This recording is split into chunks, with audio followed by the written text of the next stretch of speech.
The percentage of votes cast in favor of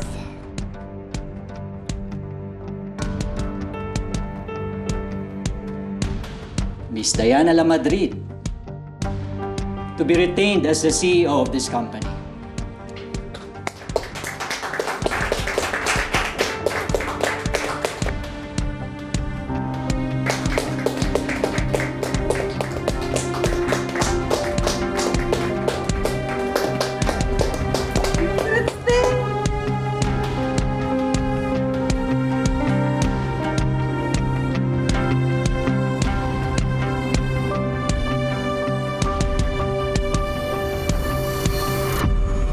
Elon, sorry. Kilala mo ko. Alam mo na mabuti yung intentions ko para sa La Madrid Land. Natatakot kasi ako na baka pag napunta sa mami at kuya mo yung control ng kumpanya, hindi masusundan yung vision ng daddy mo.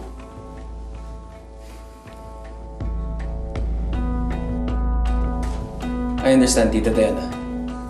Magkaiba ng working style sina Daddy at Kuya Vlad. At yun ang madalas silang pinagawayan dati. Elon, kung nagdududa ka sa capability ng tita mo, don't worry. Nandito ako. I've been guiding her since the beginning and I will continue to be by her side.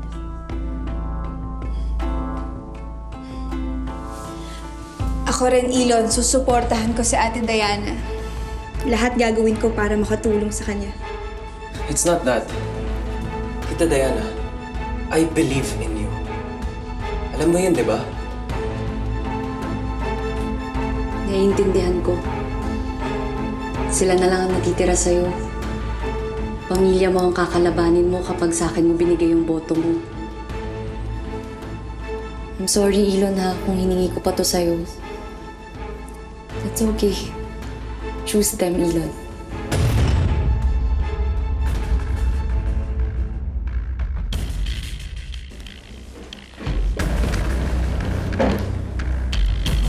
To decide. Don't touch me.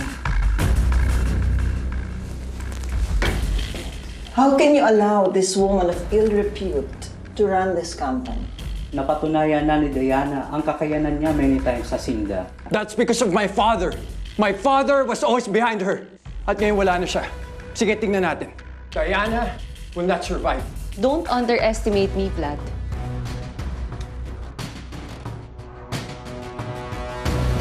Maraming salamat sa trust niyo. Pinapangako ko hindi kayo mabibigo.